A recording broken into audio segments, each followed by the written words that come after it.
You said that prior to meeting with record execs, people would tell you, like, hey, before you meet this person, you got to do this type of witchcraft or voodoo. What is your first reaction to when someone tells you that? It was crazy because again, the people that know my history know that Don Dinero, who's Cuban, he was like the biggest Cuban rapper before Pitbull.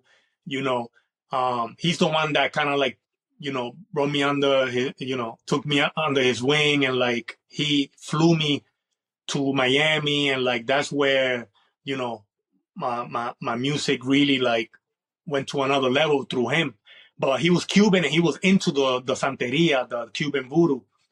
And when I went to him, his brother was, I don't know if he is still, but he was the president of Universal Latino, Oscar Gaitian is his name. But he was the main dude at Universal.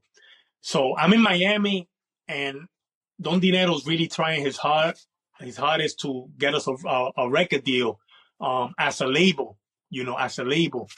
So we had so many meetings with so many people, but every time that I would have to go somewhere, anytime I had to leave the hotel, they'd be like, "Hey man, you got to do this before we go. And you gotta, just for examples, you gotta take this green thing and like go to the shower and just pour it on yourself because you gotta be clean before you see this person. They don't want to see you if you're unclean." Like I would hear stuff like that. There was one time, bro, I would get phone calls if I was in my house and they felt that I had enemies, or they felt somebody was after me. They'll call me at 6 a.m, like, "Hey, go outside right now and like piss in front of your doorstep."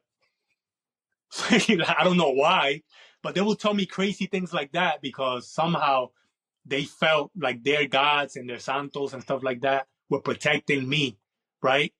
Put it to you this way, bro. This is a crazy story. Don Dinero was talking to a voodoo priest before he came to get me, when he didn't even know who I was. And he said this guy told him about me by name and said, "You got to go get this kid."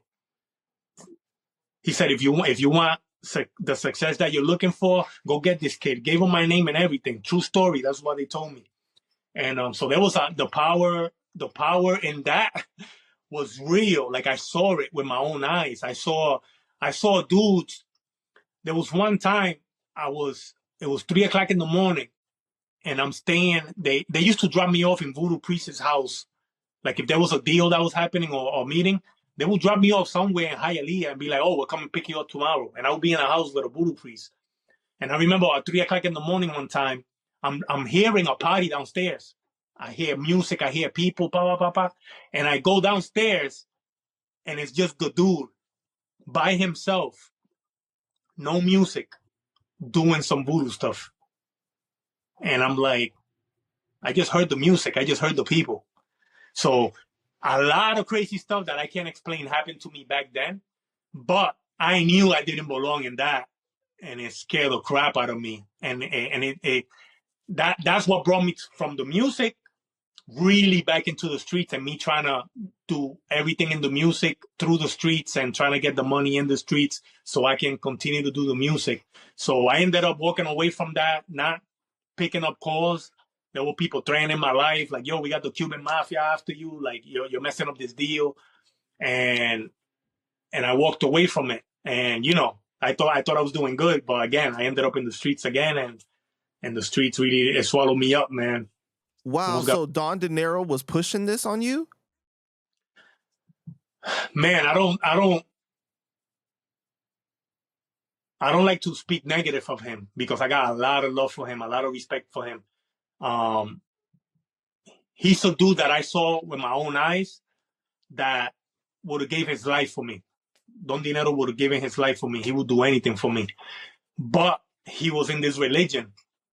And my problem became more with that religion and like everybody around him. Cause it almost felt like it almost felt to me that he wasn't pushing it on me.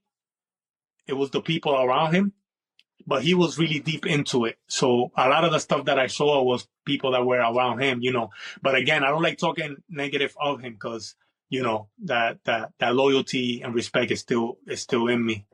Right.